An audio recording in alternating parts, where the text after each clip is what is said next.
Karrie Kozlowski, candidate for Waukesha School Board. Wow, thank you. I first want to start with my sincere appreciation for each and every one of you for coming out and taking the time to engage in our campaign. It's exciting to see that we have so many people that are wanting to be educated and get involved in our local school boards and what we're doing. I will speak on behalf of all three of us. We are extremely passionate about what our roles are, what our responsibilities are, and what needs to happen in our district to put our kids' futures first. So before we dig in case you don't know by now or haven't paid attention on social media, or if you don't read the newspapers as of recent, I am Karrie Kozlowski and I am running for the School District of Waukesha Board of Education. I want to start with the why. There's so much to be said that has happened over the last 18 months, and it was really driven by the pandemic. And then there was the parent movement that brought on us asking the questions: what's happening in our education? What's happening to our kids? Where are our grades going? And when we started to find out and look at the data, it was frightening. The pandemic was nothing compared to what we saw. This is years of trends of academic declined proficiency. Our students are failing. 60% of our district kids are not proficient in any subject. Yeah, it's scary. So for me, the why, there was kind of three things that I broke this into.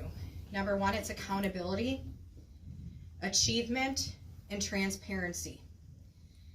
Accountability is the crutch to what this has to rest on. As a community, we have to hold each other accountable. We have to hold our educators accountable, the Board of Education accountable, and all of our students have a role in the accountability of their academic health. Achievement. I will talk about achievement ad nauseum. If you haven't checked out my webpage, I have podcasts on it. I have data out there. I'm passionate as an accountant about analysis. This is where my heart and soul are. Take a look at what is happening and what we're doing, and take a look then further at what are they offering as solutions. And last, for the why, is transparency. I, for the life of me, cannot figure out why it is so crazy not to be 100% crystal clear, transparent with our parents about what is being taught in their classrooms. You may have seen that a couple of our other opponents had a forum that has been quite the discussion. But I want to tell you that one of the things that brought up by three of them was transparency on parents need to take the back seat and let the experts do their job. I will stand up and tell you right now that there is no greater person in this room that is more responsible and accountable to the education of my child. I own their overall well-being. I know what is best for them. I know everything about them, their needs and their focus, and that is why we need to have transparency in our classrooms.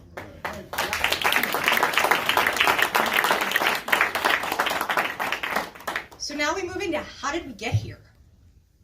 Well, three things. We lowered our expectations. We brought in curriculum that is against our core fundamental curriculum of mathematics, science, social studies, and reading. And then we we continue to fund at the top.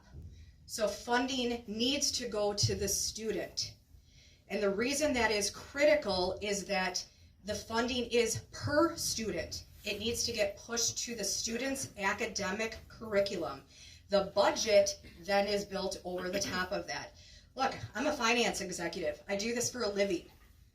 Budgets are not easy, they're challenging, and there's risk and there are things that you have to make sacrifices on. But the one thing we will not sacrifice on anymore is not having adequate curriculum for the education of our kids.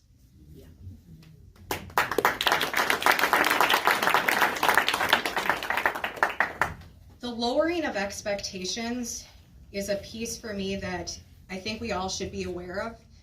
We are taking our education and we're going like this, and we're trying to make equal outcomes for all, and we are lowering the standards for every student in our district. That goes from those that have special needs, and it goes to those that are gifted and talented. We cannot afford to have a one-size-fits-all program by trying to build in curriculum that goes against the fundamental educational principles. What do?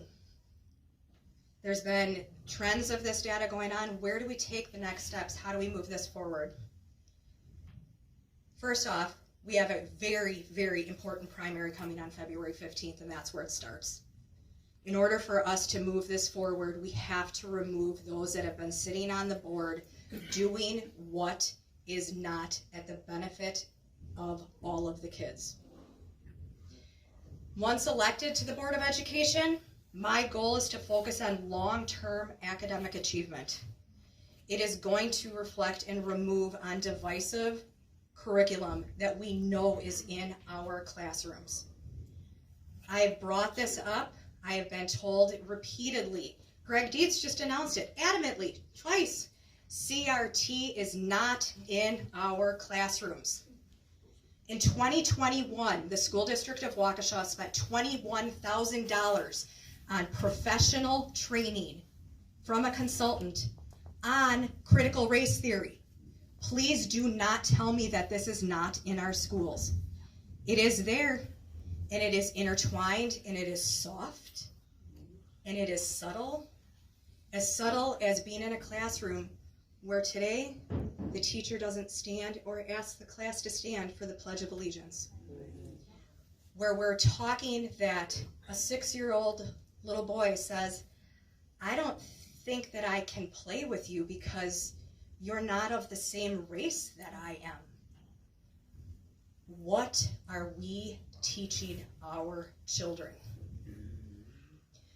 It means ensuring that our parents will have full transparency into their child's educational program. It means holding accountable every person who has an opportunity to influence or touch the education that my child receives. And we need to ensure that the funding goes directly to the students, especially in a time where we are in a structural deficit and trends of lowering academic enrollment. We must manage where and how we spend our tax dollars. It's crucial.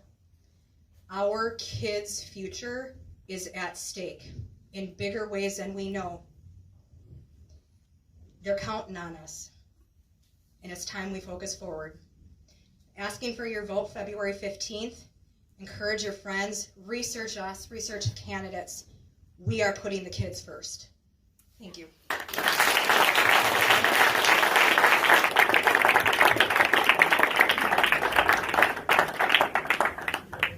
I'm kind of scared to go after Karrie. Karrie Kozlowski is not playing with us.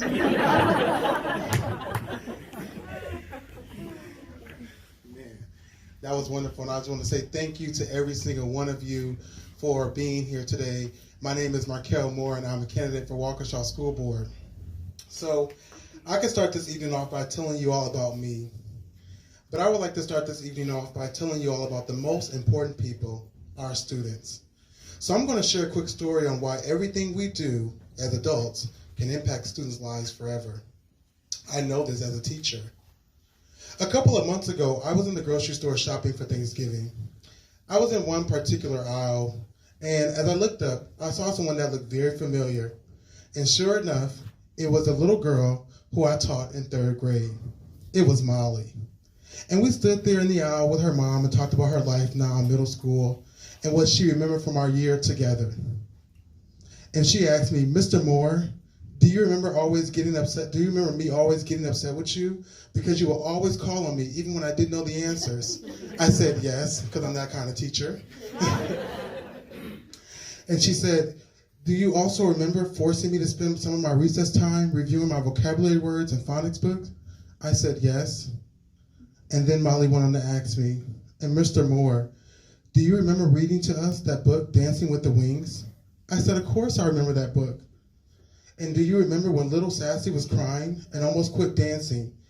And she almost gave up in the dance competition because all the problems that she had. But that dance teacher told her to keep going, and she won. I said, of course I remember that part. And Mr. Moore, do you remember what you told us after reading that book? I had to say no, because as a teacher, I barely remember what I told kids yesterday. But Molly did. She said, you told us that sometimes we go through the rain so that we can experience sunshine.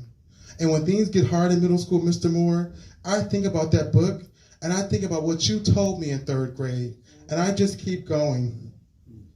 And that conversation with Molly took about an hour or so after. I hugged her and watched that little girl go back into the world.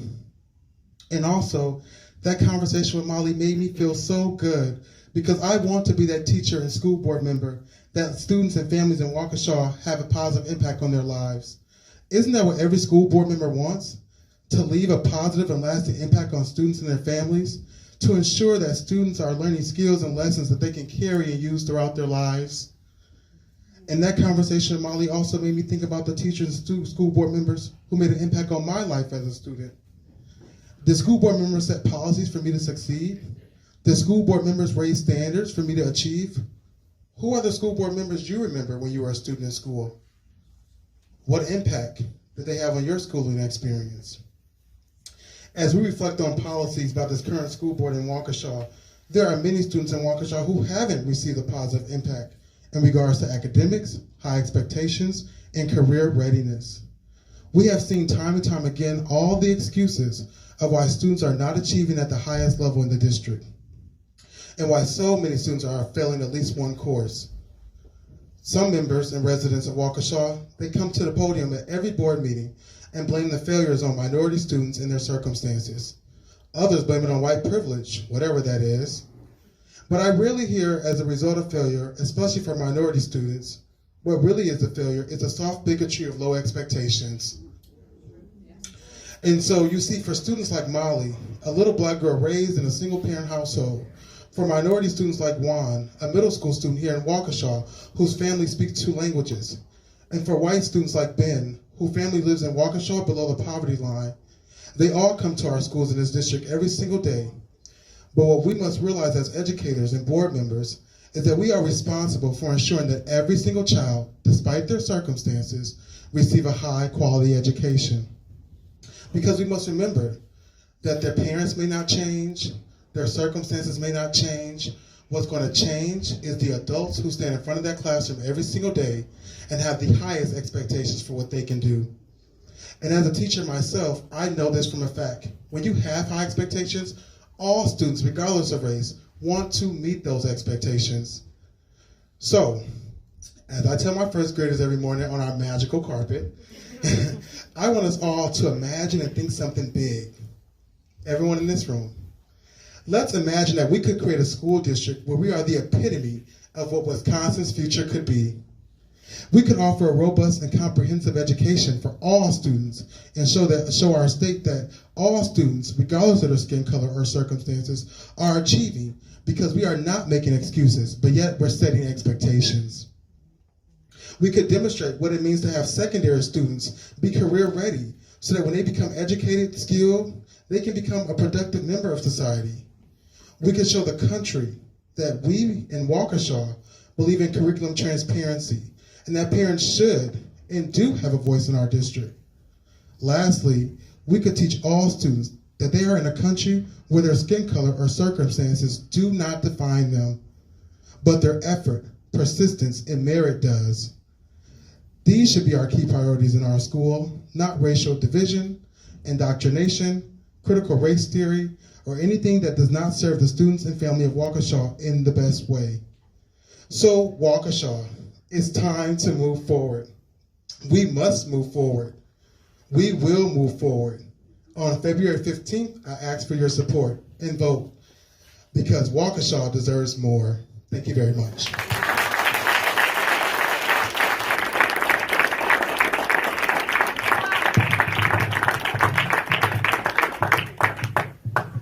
Sorry about that. I clap myself. You guys are tough acts to follow, let me tell you. Well, again, I just wanted to start off by thanking everybody for coming tonight and all the organizers. I know Christy led the way of just organizing an event like this. An event like this always takes so many people that nobody realizes what they do and how much work it is. But I definitely appreciate that. Also, just really quickly, if you don't mind, I wanted to introduce my family, my two daughters that are here. Ashley Borowski. She's my oldest. She came up through the school system, went to Prairie Elementary, then STEM Academy, and then graduated from Waukesha West. And actually, last year, graduated from UW Whitewater. So, went through college. And then Olivia, my youngest. She also went through the STEM Academy and is now at Waukesha West as a junior, and we'll see what path she takes. I don't know if it'll be college or not, but she's actually a big reason I'm here tonight because she helped connect me with a group of really passionate parents several months ago. And, I was always involved in their school life, I guess, growing up and helping with homework and things like that.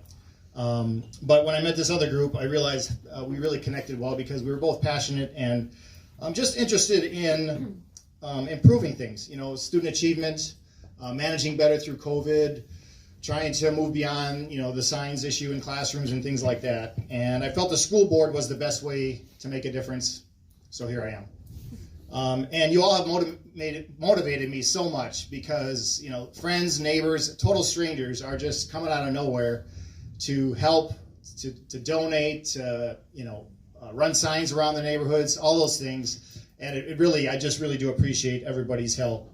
It's amazing how passionate people with common values can so quickly coalesce around a common goal of improving our students' education and future. And again, I greatly appreciate your support on that. I'd like to tell you kind of a quick story, maybe it's not so quick, hopefully it will be, of something that I experienced when I was a training manager back in the 90s, and I think it relates to the school district today. So I spent 20-some years in the training field, and a lot of it was in leadership development, but I started out in technical training, and I was a training manager for a large metal fabricator back in the 90s. And this was hardcore manufacturing. I mean, this is where, four-letter words are just as common as 5-day work weeks. I mean, I think you get the idea of what kind of environment it was. And we were going through a big hiring phase. We were hiring, several hundred employees over the course of a year or two. And my boss at the time, the vice president of quality, had me put together a basic skills course for these new hires. And it was classes like, basic math. You were teaching converting, fractions to decimals and vice versa, teaching blueprint reading, teaching things like just how to use a tape measure to measure the parts and things like that. And we thought it would be a good idea to hand out a calculator to everybody who came to this training. Well, I was absolutely shocked at how many of those employees did not know how to use a calculator. It was really, I think my eyes kind of opened wider every day when I realized the lack of skills that this group had. I mean, good people just didn't have some of those basic skills. And in a particular blueprint reading class I was in, there was a really combative trainee. He was just arguing about things, and I'm thinking, okay, this isn't a really controversial course. It's blueprint reading. There's solid lines, there's dotted lines. It's not like we're talking politics or something, right? And finally, I talked to him on break, and I found out that he had a little child at home with some healthcare issues, or health issues, I should say, and he was feeling the pressure of providing for that child, and he really felt the pressure of passing my classes in order to provide health care for his kid. So fast forward 27 years later, and here we are in the school district of Waukesha. Now, I'm not saying that the situation isn't necessarily that bad with skill sets, but it's relatively the same. Because one day, not so long after high school graduation, our students will need to provide for themselves and eventually their families. And what skills will they have and how prepared will they be? According to our most recent key performance indicators, not nearly well enough. So in a nutshell, that's why I'm running. I want to have a laser focus on student achievement and helping all of our students be proficient in all subjects. As Marquell mentioned, we should have high standards. I think Karrie mentioned it as well, and high standards for all students. And I believe our teachers are good enough to get our students to that level. They'll figure it out. They'll make it happen. We need to focus first and foremost on student achievement because that's the whole purpose of a school system, right? It's to produce successful students. and get them prepared for the next phase of life, whatever that may be. It's common sense to make student achievement the number one priority of a school board. Do you agree? Yep. All right. Another key focus of mine campaign is to respect and preserve a parent's ability to decide what's best for their own children. Things like health precautions and mask wearing, or just knowing what curriculum is being taught. Some of the other candidates mentioned that as well. You know, do we really need curriculum that focuses so much on race and our differences? Look around the room. You're going to see people from different races, different ages, different genders. And if you listen in on conversations, you're going to hear different opinions. And that's all fine. But instead of always focusing on our outward differences, I believe we need to focus more on our inward similarities. We've all got minds, we've all got hearts, we've all got souls, we're all human. And every parent wants their student to get a good education. That's another thing we have in common. Besides my 6 years in the Navy, I've been in business my entire adult life. So let's think about it from a business perspective. Our students and their tax-paying parents are the school district's customers. As a district, our product is education. The district is charged with producing educated students, right? If not enough students are proficient in key subjects, and parents also question what curriculum their kids are being taught, what do you think those parents are going to do? Again, taking a business perspective, let me put it another way. Would you buy a product that didn't taste very good and you thought the ingredients weren't very good for you? Common sense says, of course not. So parents will take their business elsewhere, obviously, and enrollment will continue to decline. That's not a growing, thriving, vibrant school system, which is what we all want. While I was out door knocking the past couple of weekends, I met several parents who told me they've either moved their kids to private school or another district. I would love to get those students back into Waukesha School District, or better yet, prevent them from leaving in the first place. Let's work together to do that. Now, I'd love to go on and on about other things that we need to focus on as a board and as a school district, but I don't want to take too long, and I may have taken too long already. I look forward to talking with you afterwards, but let me just finish with this. The three of us are very strong, formidable candidates. We're campaigning together. We like campaigning together. We're tripling our efforts because anytime any one of us is out, we're campaigning for the other two. So let's think about it. There's 3 incumbents. There's 3 of us. Let's do the math.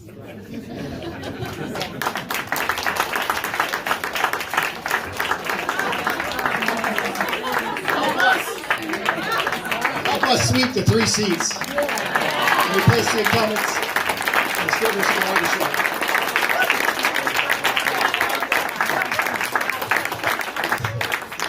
One more call to action for you, if you don't mind. I know that was probably the time I should have ended right there. In order for us to do something we've never done, we need you to do something you've never done. And I'm asking you tonight to consider doing 1 or hopefully 2 things that you've never done in a school board campaign. I challenge each of you to do these things. Obviously, if you've never voted, we need you to vote. That's number 1. If you've never encouraged or made sure someone you know votes, please do that. Remind them, volunteer to take them, whatever it might be. If you've never put up a yard sign, consider that. If you've never volunteered to pass out literature or deliver yard signs or organize an event, whatever the task may be, please consider that. And if you haven't donated to a campaign before, please consider that. If everyone in this room does 2 things they've never done before, we will do something we've not done before. And we will achieve what everybody here wants to achieve. Let's use the broom, what it's really meant for, to clean up a little bit of the mess and create a better lifestyle and a better path forward for our students. Thank you. God bless you. And God bless the school district of Waukesha.